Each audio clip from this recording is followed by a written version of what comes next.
Tiga. Ini kalau jadi kuliah ini wes iso-iso nggak jadi pirang-pirang SKS ya nanti ya.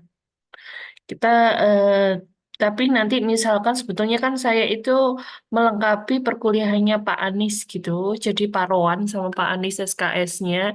Cuman seharusnya 6 pertemuan. Tapi kalau nanti nggak cukup, kayaknya nggak cukup nggak apa-apa ya. Lebih dari 6 begitu nanti. Kita sesuaikan dengan kondisi. Targetnya adalah Bapak Ibu punya pengalaman pertama menulis artikel di standar internasional seperti apa. Percayalah Bapak Ibu, yang pertama itu pasti istimewa, gitu ya. Istimewa belajarnya, istimewa susahnya, istimewa pengalamannya. Tapi nanti yang kedua, yang ketiga itu pengalaman teman-teman yang lain itu nanti berangkat-berangkat sendiri, gitu. Karena dulu yang Sinta juga seperti itu. Awalnya itu nulis satu di Sinta itu kayak gimana gitu. Setelah satu bisa, yang kedua, ketiga, keempat itu bisa sendiri. Malah ketagihan nulis-nulis sendiri gitu ya.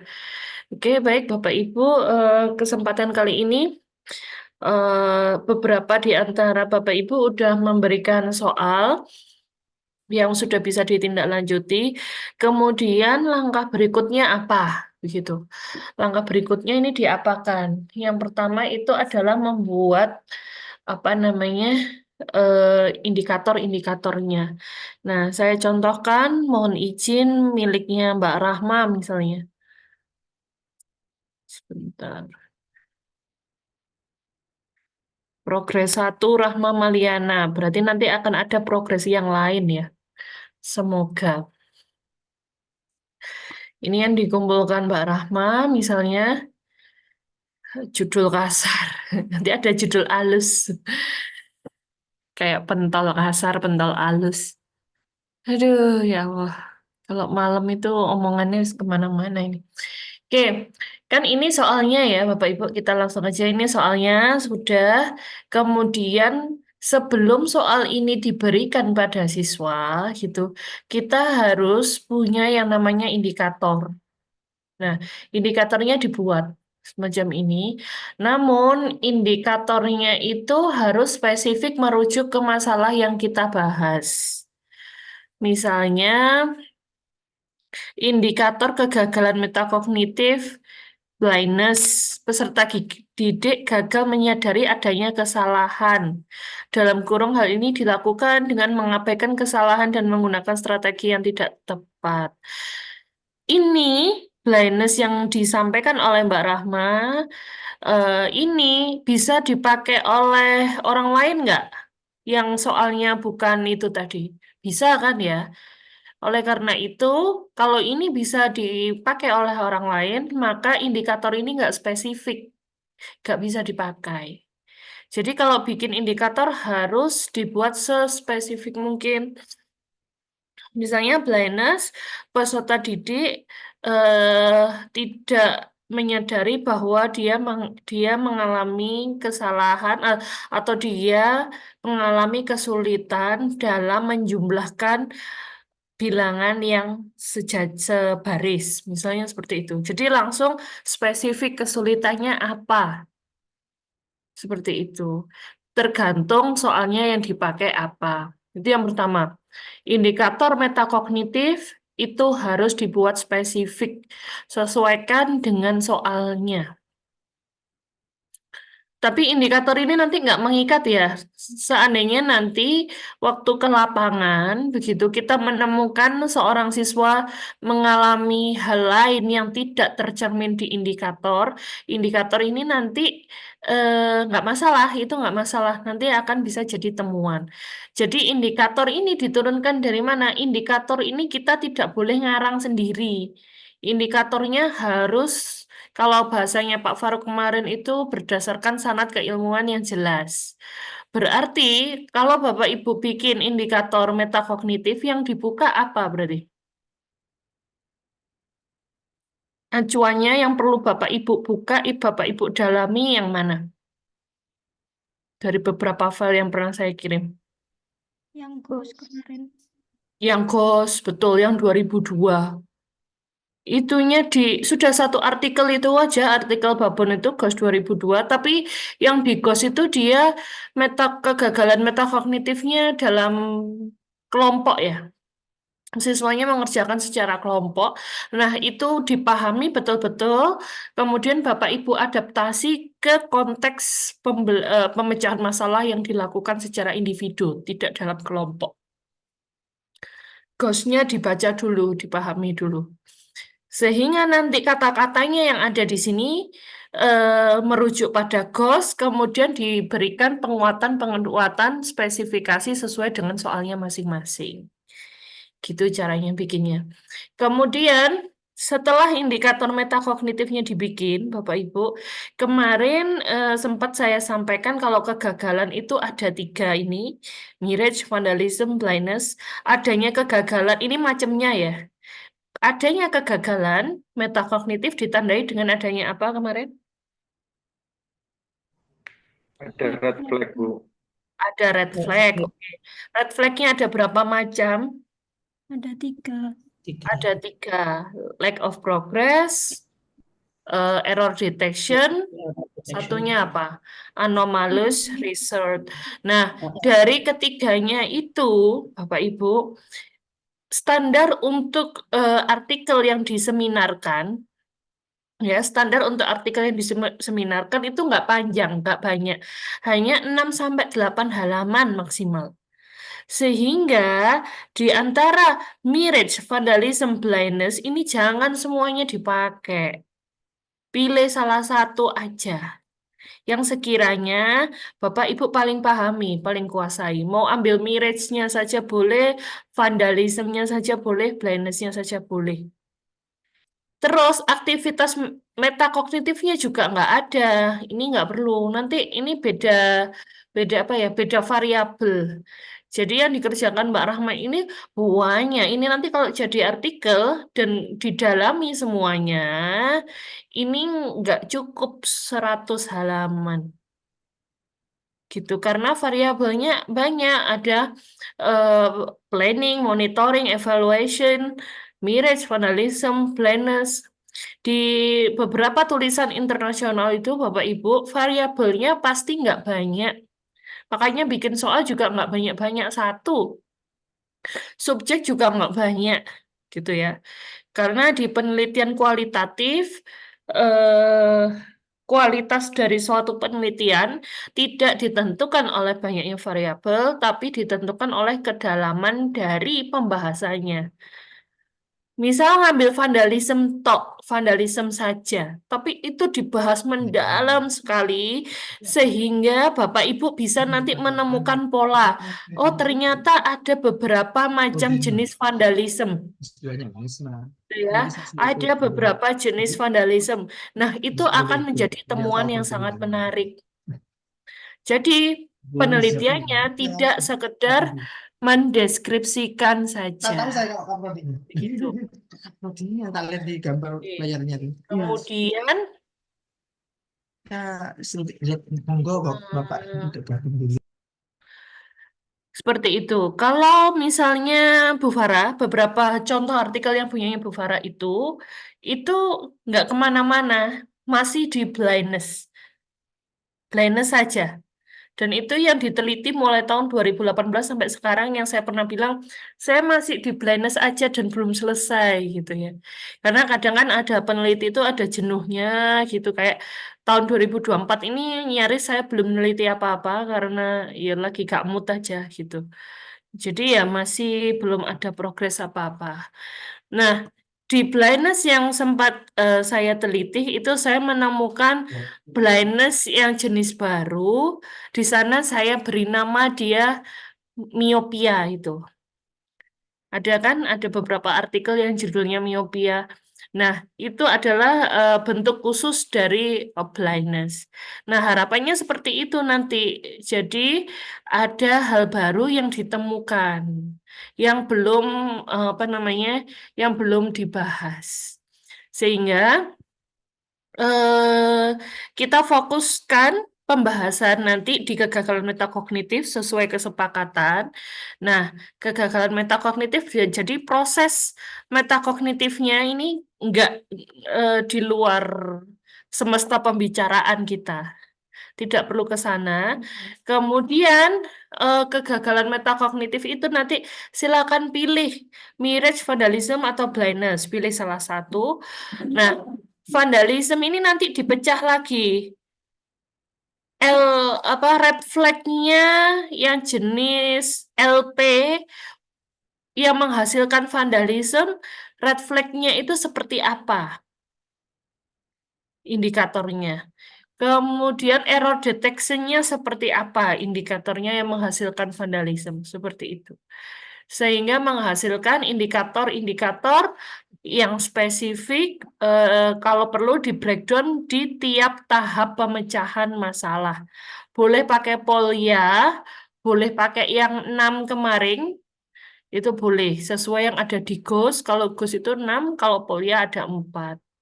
Nah, silakan nanti menyesuaikan pakai yang mana. Seperti itu.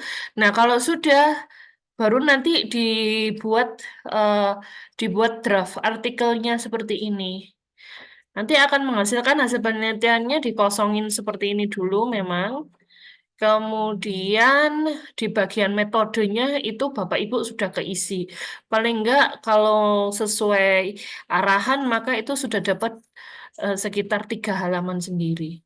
Jadi di bagian pendahuluan ini sebetulnya setelah abstrak harusnya ada pendahuluan ya. Itu 1 halaman. Metode penelitiannya 3 halaman. Pembahasannya 3 halaman. Kesimpulan sama daftar pustaka 1 halaman. Kurang lebih begitu. Jadi kaya di metode penelitiannya. Nah, kemudian setiap langkah yang kita lakukan pada saat penelitian itu akan diminta pertanggungjawabannya kalau di skema internasional. Misal begini, kalau diperhatikan soalnya Mbak Rahma ini serupa dengan soal yang Olimpiade yang itu kan, yang bentuknya segitiga, lingkaran yang disusun segitiga, masih ingat? Yang satu baris ada Ya. berapa? Kemarin dicontohkan itu berapa kan? Ini intinya hanya saat ini kalau dijumlah hasilnya harus berapa gitu kan ya. Kemudian coba diperhatikan soalnya ini. Pada diagram di bawah, setiap buah memiliki nilai antara 1 sampai 15. Intinya kan berarti eh, gambar-gambar ini mewakili bilangan tertentu. Jumlah nilai buah ditampilkan di setiap baris dan kolom. Nah, bisakah kamu menghitung nilai dari masing-masing buah? Itu kan, bisa. Berarti kan apel ini kira-kira, kok apel? Apa ini namanya? Cherry. Cherry ini kira-kira berapa ya? Gitu ya. Yang ungu ini apa? Nggak tahu saya. Apa ini buah ungu ini? Plum. Yang plum. Cari buah yang familiar di Indonesia coba.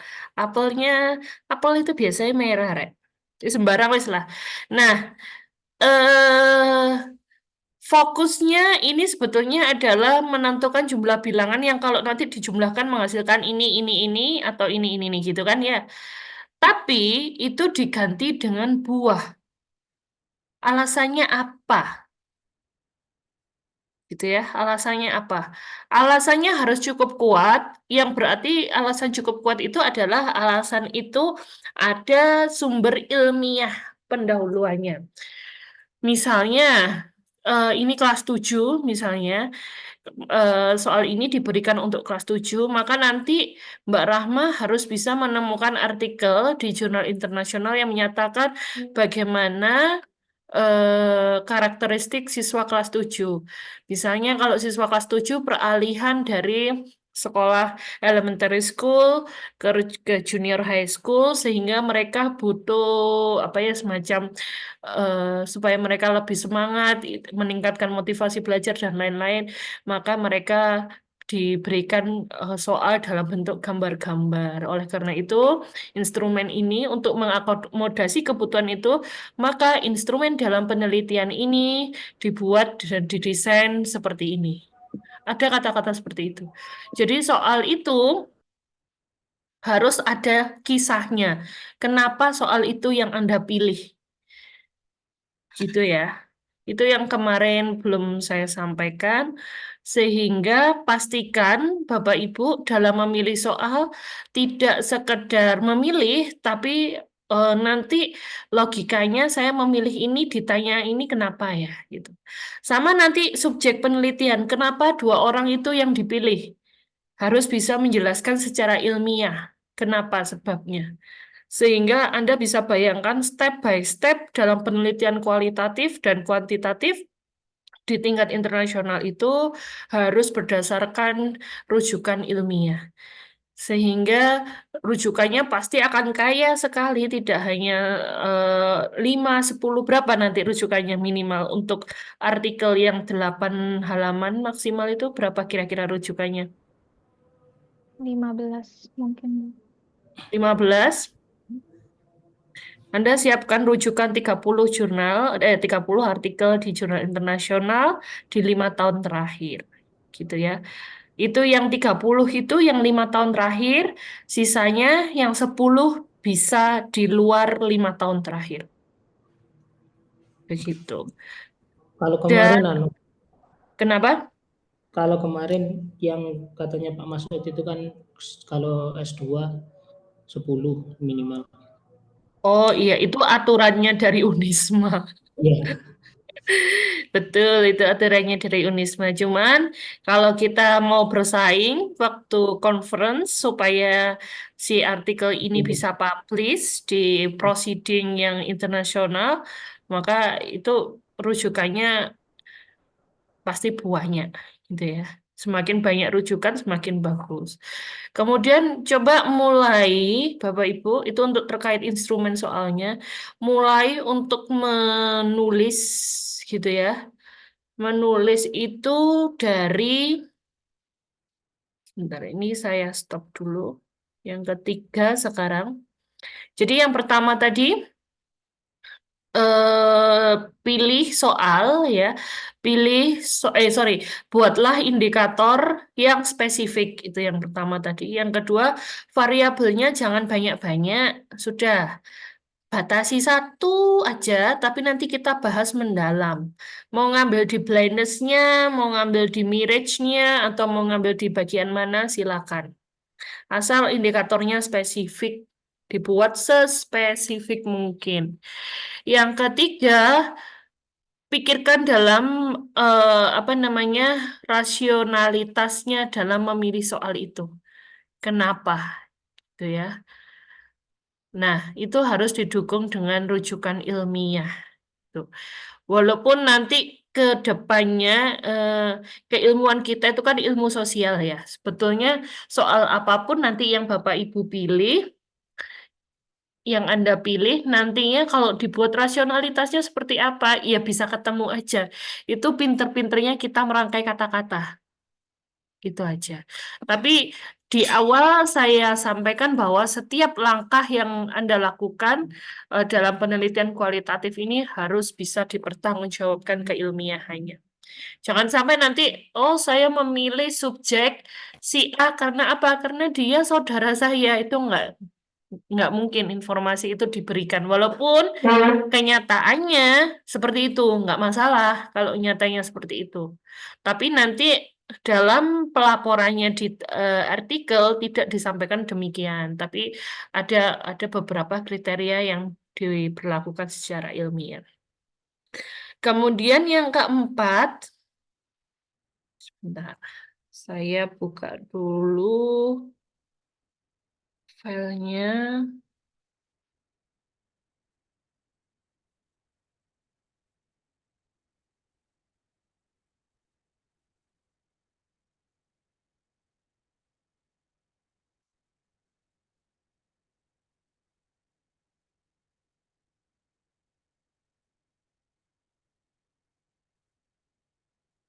Oke. Judul ini belakangan ya. Eh, Anda semua nggak perlu khawatir masalah judul. Judul ini nanti tergantung ilham di sepertiga malam kita gitu ya. Nanti ketemu judul yang seperti apa. Yang penting isinya kok. Gitu. Yang penting isinya. Kemudian perhatikan bahwa pada saat kita menulis artikel itu sama halnya kita itu sebagai sutradara yang lagi bikin film gitu loh. Kalau sutradara bikin film, waktu mereka bikin tiap adegan-adegan di film, alur ceritanya sudah ada atau nanti tergantung kondisi lapangan, kira-kira. Sudah ada, Bu. Sudah ada. Sudah ada ya. Oke, nah di waktu kita membuat artikel itu alurnya juga sebetulnya kita sudah setting, sudah ada. Oh, nanti ini seperti ini, nanti kondisi di lapangan seperti ini, harapannya seperti ini, temuannya harapannya ketemu ini, gitu. Walaupun penelitiannya belum dilaksanakan, tapi alur penelitiannya harus sudah ada. Oke. Coba.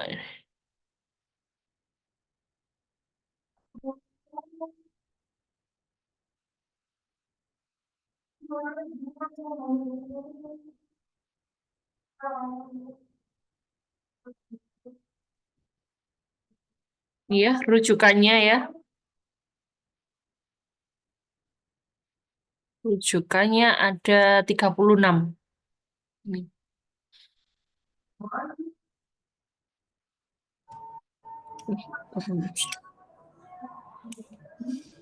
Nah, ini kalau dirujuk seperti ini, ghost-nya pasti harus muncul. Nah, ini dia. Ghost 2002. Karena akan mustahil artikel tentang kegagalan metakognitif, ghost-nya nggak ada. Pasti ditolak. Pasti ditolak. Ghost-nya harus muncul nanti.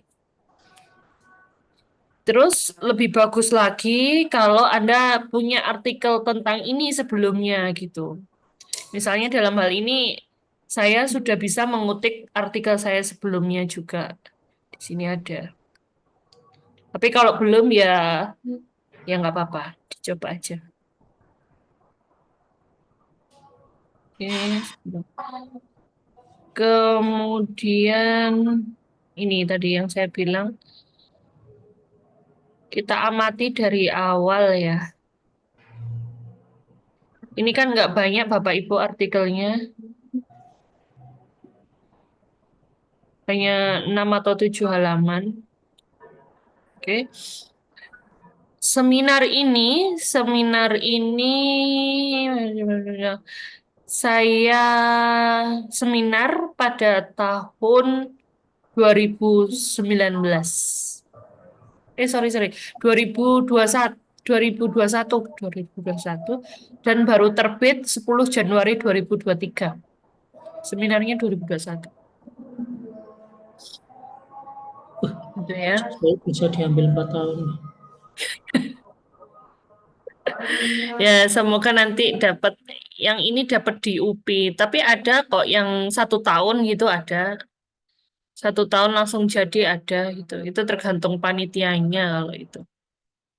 Gitu ya. Makanya kalau yang di UNESA itu sebetulnya saya tidak pernah ikut. Biasanya yang saya lihat panitianya paling oke itu punyanya UPI sama punyanya UMS. Universitas Muhammadiyah Surakarta mungkin ya, UMS. Itu panitianya jos wes. Yang di UNESA belum tahu gitu. Tapi ya nggak masalah sih, sepanjang apa namanya bisa berproses gitu kan ya. Tidak harus terbit, insya Allah, Mas Yusuf. Artikel itu bisa diambil kalau ada LOE. Sorry, artikel. Ijazah bisa diambil kalau ada LOE. Bisa yudisium itu bukti submit. Karena memang ini butuh waktu bertahun-tahun dari proses submit sampai publish. Itu. Bukan karena panitianya males, tapi ya memang ya wis begitulah. Coba kita lihat di bagian abstrak nanti aja belakangan karena ini merupakan ringkasan begitu ya kurang lebih. Kemudian ini nggak ada nama dosen saya ya, ini nama teman-teman saya semuanya dalam satu tim penelitian. Kemudian karena what we say and how we do itu intinya adalah apa yang kita ucapkan dan apa yang kita lakukan, gitu ya. Secara umum apa yang diucapkan seseorang dan apa yang dilakukan itu harusnya sama. Tapi di sini siswa itu ngomong sama ngerjakannya itu beda. Intinya mau ngomong itu aja. Tapi dibuat lebih puitis dengan menggunakan istilah what we say and how we do gitu. Berarti ada yang tidak sinkron pada saat siswa mengucapkan, pada saat wawancara, gitu ya. Mengucapkannya pada saat wawancara, dan how we do pada saat siswa menyelesaikan soalnya. Kemudian ini yang saya teliti hanya metacognitive blindness-nya. Dan hanya metacognitive blindness ini hanya dilakukan pada saat pembelajaran matematika secara daring menggunakan GeoGebra karena penelitian dilakukan pada saat pandemi kemarin. Kemudian introduction, lupakan menggunakan matematika adalah, ayo, sopo sing gawe masih menggunakan kalimat itu, abaikan ya.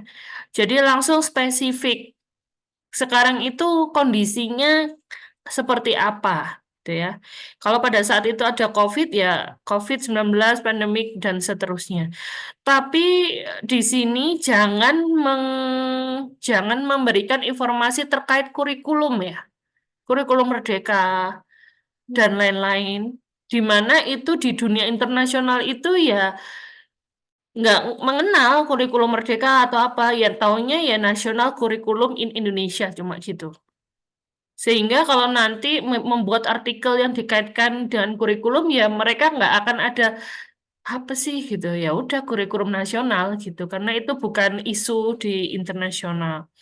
Jadi tidak belum menyampaikan informasi terkait kurikulum, langsung kondisi yang realnya seperti apa. Kemudian ini yang tadi yang saya maksud, Bapak Ibu, ini kan 1, 2, 3, ini menunjukkan kerujukannya. Jadi rujukannya nggak pakai nama, nggak pakai tahun, tapi pakai nomor 1. Berarti ya nanti di daftar pustakanya dia dinomorin 1 gitu. Oh, berarti teli gitu. Nomor 2, nomor 3 siapa? Nah, nanti jatuhnya di sini jadinya memang nggak urut alfabet. T, E, P, A, O. Gitu.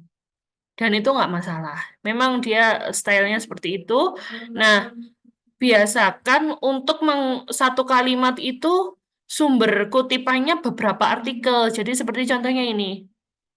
Online learning has many benefit for maintaining continuity of education in difficult time like today. 4-6 rujukannya. Berarti artikel nomor 4, 5, 6, 3 dalam satu kalimat itu. Ini juga 12-14, 12, 13, 3 juga. Itu ya. Jadi bikin rujukan-rujukan yang lebih dari 1, yang itu bisa menunjukkan Bapak Ibu memiliki bahan bacaan yang cukup. Kemudian yang keempat, rujukannya banyak. Yang keempat, di setiap paragraf di bagian introduction coba Anda lihat, nggak akan ada Bapak Ibu nemu paragraf yang nggak ada rujukannya, cul-culan ngadeg dewe istilahnya, nggak ada. Paragraf 1 banyak sekali, paragraf 2 ada rujukannya, paragraf 3 ada, 4 ada walaupun cuma 1 ini 19 dan seterusnya pasti ada. Bagian metode juga ada rujukannya. Ya, semua ada rujukannya. Itu yang saya bilang di setiap langkah-langkah pemecahan masalah itu perlu untuk diberikan ilmiahnya seperti apa. Yang tidak ada rujukannya ini adalah di bagian result atau hasil. Ya memang nggak ada rujukannya. Jangan sampai ada rujukannya kalau di sini. Adanya di mana nanti rujukannya? Di discussion. Nah, ini. di bagian akhir discussion-nya. Ada tapi nggak terlalu banyak. Conclusion tidak perlu ada rujukan. Gitu ya. Jadi diingat-ingat bagian mana yang harus ada rujukan, bagian mana yang tidak boleh ada rujukan. Kemudian di bagian discussion dan conclusion, result dan discussion, discussion-nya yang perlu ada rujukan, result tidak boleh ada rujukan. Seperti itu. Terus yang kelima, ini. Yang Bapak Ibu bikin tadi, indikatornya ditampilkan di bagian mana? Di bagian metode. Semacam ini. Jadi ini, lack of progress, itu the subject do not realize that mereka mengalami kesulitan dalam membuat sketsa dari masalah yang ditunjukkan pada soal itu tadi. Jadi spesifik lack of progress-nya kesulitan dalam membuat sketsa. Sehingga kalau soalnya bukan ini, LP-nya ya nggak bisa ini. LP ini spesifik merujuk pada soal ini aja. Berarti nanti masing-masing dari Bapak Ibu punya LP sendiri-sendiri, ED-nya masing-masing, AR-nya juga masing-masing. Gitu ya. Nah, bahkan di sini Bapak Ibu kalau bisa dilihat, ini indikatornya hanya di satu fase loh saya bikin. Fase orientasi aja. Tapi dibahas mendalam. Kenapa sih fase orientasi itu penting untuk didalami, itu dijelaskan dalam artikel ini. Jadi nggak perlu banyak, tapi sedikit dan mendalam. Gitu ya. Beda dengan penelitian kuantitatif, kalau kuantitatif powernya itu ada di kuantitas, banyaknya data. Jadi kalau penelitian kuantitatif, yang diteliti hanya satu sekolahan, nggak mungkin itu bisa lolos di internasional. Kalau mau meneliti kuantitatif, yang diteliti minimal satu provinsi. Sehingga itu akan berdampak. Tapi kalau satu sekolah, coba dicek. Jarang sekali penelitian internasional yang mengangkat satu sekolah dikuantitatifkan lolos. Gitu ya. Kecuali sekolah-sekolah tertentu ya, misalnya sekolah untuk anak berkebutuhan khusus, gitu bisa. Tapi kalau sekolah umum, tidak bisa. Nah, kalau yang kualitatif, itu sedikit tapi mendalam. Masalahnya adalah kalau kita melakukan penelitian kuantitatif, melibatkan satu provinsi, kira-kira dananya satu provinsi juga kan butuhnya begitu. Sehingga untuk mensiasati itu, maka saya dulu disarankan oleh dosen saya itu ya kalau kamu ada duit ya kuantitatif aja lah enak gitu. Itu penelitian itu udah lebih jelas stepnya ini gitu. Tapi kalau duit kamu mepet ya mau nggak mau kamu harus jadi orang kualitatif gitu. Karena ini yang lebih murah gitu ini karena melibatkan sedikit orang cuma kita otaknya agak harus berpikir lebih kreatif gitu.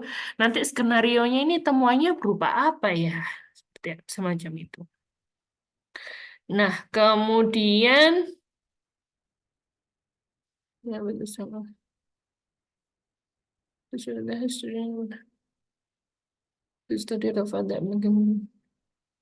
Oke, mungkin itu Bapak Ibu. Silakan kalau ada yang mau ditanyakan, boleh. 5 hal itu mungkin untuk malam ini sebagai pemanasan. Ketwingi kak panas-panas, Be ya. Aman semuanya? Insya Allah jelas. Bu Farah, Ya, izin silakan. bertanya. Ya. Bu Farah, saat kita memberi soal ke anak-anak, apakah kita beri waktu batasan tertentu atau kita bebaskan saja ya, Bu? Kalau di sini di penelitian kualitatif dibebaskan aja, tapi terekam semuanya ya. Oh Gitu. iya. Terekam itu dalam artian misalkan dia butuh seharian, kamu tunggu jam 7 sampai jam 12 misalnya. Di sela-sela mereka tidak menyelesaikan soal, ditanya kenapa tadi itu. Setelah dia selesai, loh kenapa tadi antara jam sekian sampai jam sekian, kamu kok nggak gitu. Kok nggak menyelesaikan, apa ada masalah atau jenuh atau seperti apa, atau dia menghadapi kebuntuan gitu. Maka itu bedanya dengan yang di kuantitatif. Karena yang kita amati itu adalah proses. Sementara proses yang nggak bisa, proses itu kita atur sedemikian rupa nggak bisa. Setiap anak prosesnya masing-masing. Begitu. Jadi dibiarkan saja dia selesai sampai berapa lama. Yang jelas setiap apa yang dilakukan, apa yang ditulis, apa yang diucapkan itu sangat berharga bagi kita. Itu adalah data. Kalau memungkinkan direkam, rekam. Ya, rekaman suara, rekaman gestur juga bisa. Kalau tidak memungkinkan, setidaknya Anda punya catatan secara apa namanya, secara manual begitu jam berapa sampai jam berapa. Dan itu nanti bisa diperkuat pada saat wawancara. Gitu ya. Baik, Bu Farah, terima kasih. Saya jadi ingat tentang gestur dulu. Saya sempat mau neliti ini, tapi ternyata biayanya agak mahal, jadi nggak jadi. Kelihatan nggak share screen-nya? Iya, Bisa kelihatan. ya? Nah, jadi banyak sekali variabel-variabel yang tidak pernah diteliti di lingkup nasional, tapi itu menjadi salah satu apa namanya pokok bahasan yang menarik di dunia internasional.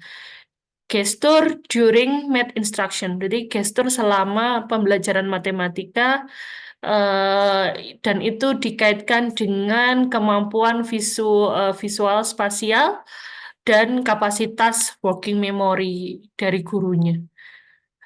Nah, ini kan nggak pernah kita bayangkan gestur guru itu ngapain perlu diteliti gitu ya. Padahal kita ngajar ya kayak Bu Farah paling apa gesturnya tangan.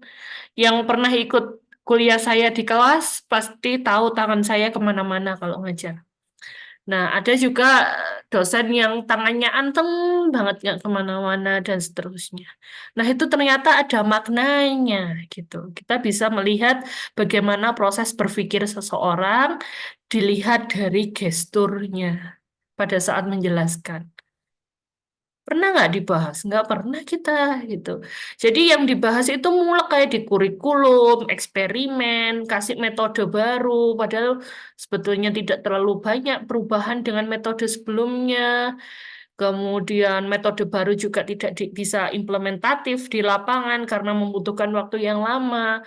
Itu diulang-ulang terus gitu. Sedangkan di penelitian internasional kita geraknya mulai ke variabel-variabel yang itu terkait dengan proses berpikir seseorang. Jadi kalau boleh dibilang, disebut dengan istilah lain, kita itu seperti diminta untuk membaca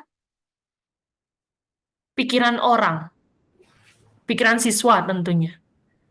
Siswa itu pikirnya gimana ya gitu. Tapi menariknya Bapak Ibu, kita sedikit banyak akhirnya tahu karakteristik seseorang itu dengan melalui observasi gitu ya. Melalui metode fokus FGD, gitu ya, di FGD kan. Jadi tidak lagi apa namanya orang itu kok gini bukan kita nggak lagi ngomongin orang ini, kita lagi observasi aja tingkah lakunya seperti apa gitu. Oh kalau orang tingkah lakunya seperti ini A maka proses berpikirnya itu seperti ini. Kalau proses berpikirnya seperti ini maka karakteristik orangnya seperti ini. Maka yang dia butuhkan dalam pembelajaran di kelas itu adalah ini begitu. Itu yang sedang hangat diperbincangkan dari beberapa tahun belakangan di matematika, karena seperti yang kita ketahui, matematika itu bukan pelajaran favorit loh ya, nggak hanya di Indonesia, bahkan di dunia. Di dunia orang yang suka matematika ini hanya orang-orang terpilih, seperti itu, sehingga proses berpikirnya itu betul-betul menjadi salah satu topik penelitian yang menarik.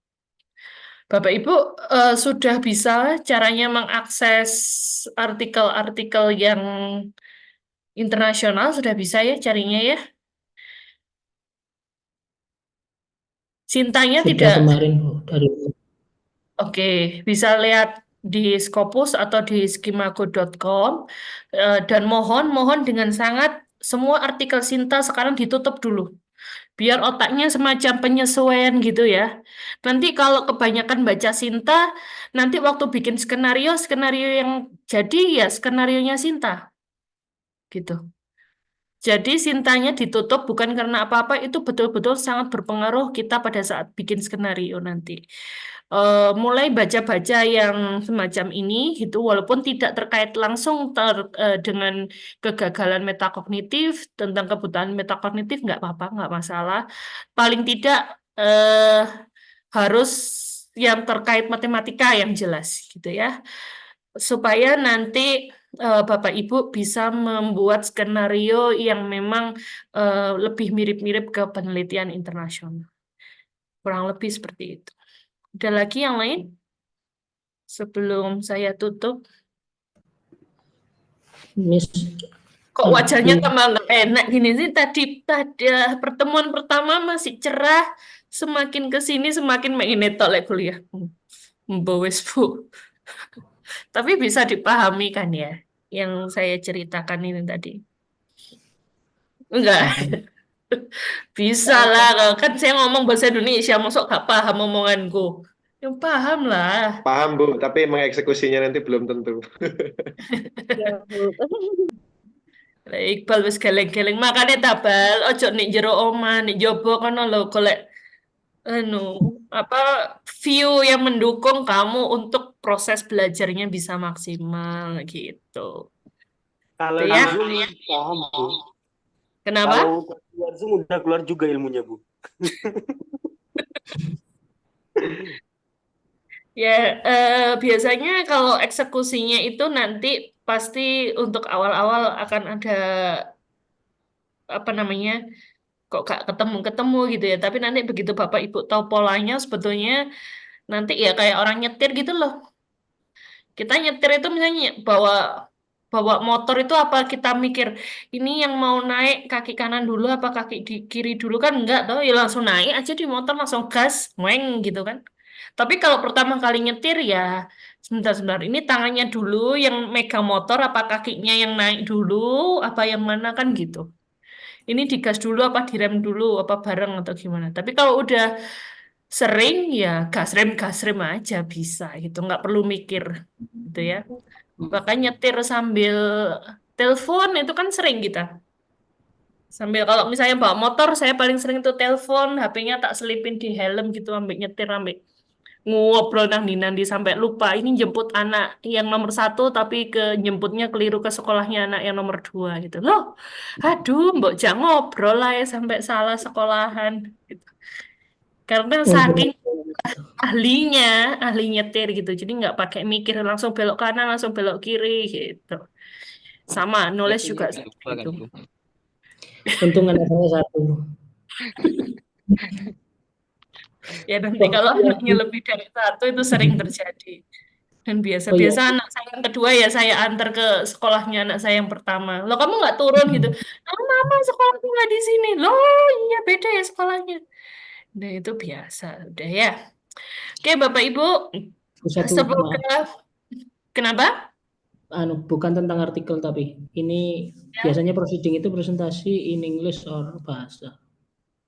Loh. Sob. Proceeding, nggak tahu Iya, audiensnya. Kira-kira apa? Inggris. Ya mesti Rek. Ya Allah. Ya wis Ya. pasti bahasa Inggris, gak mungkin bahasa Indonesia. Cuman bahasa Inggris itu nanti aja belakangan. Eh, dulu yang waktu Sinta 3 itu ada beberapa dari mahasiswa yang ngerjakan langsung bahasa Inggrisnya itu saya tambah pusing ngoreksinya sampai berkali-kali tanya, ini maumu apa sih ngomong apa gitu. Oh ya Bu, mau saya ngomong ini. Oh alah gitu. Jadi sekarang itu translate itu hal yang sepele ya. Itu 1 hari jadi. Nanti belakangan aja. Ada alatnya ada atau bahkan minta tolong orang bisa. Tapi kalau kontennya itu harus betul-betul Anda perjuangkan sendiri. Gitu. Jadi kita sepakati fokusnya adalah menyusun artikel dalam bahasa Indonesia dulu, walaupun nanti akan kita translatekan, gitu ya. Ya. Karena dia pasti bahasa Inggris, gitu. Oke. Oke, ada lagi yang lain? Selamat kuliah lagi dengan Pak Anies. Semoga tidak ada yang demam, sehat-sehat semuanya. Nanti sudah itu tangannya itu gini loh, ojo ngini rek. Itu kayak ngono ngene. Itu gesturnya tuh gestur wis patah hati kabeh ini. Ya nanti lebih semangat lagi. eh Nanti akan saya jadwalkan gitu kalau ada hal-hal yang perlu dikomunikasikan, silakan Bapak Ibu bisa by Wapri ke saya gitu. Walaupun saya tidak selalu fast respon untuk membalas ya, tergantung kondisi juga gitu. Ini mungkin itu dulu ya dari saya, kurang lebihnya mohon maaf. Saya akhiri. Wallahumma muwaffiq ila mithorik. Wassalamualaikum warahmatullahi wabarakatuh. Waalaikumsalam warahmatullahi wabarakatuh.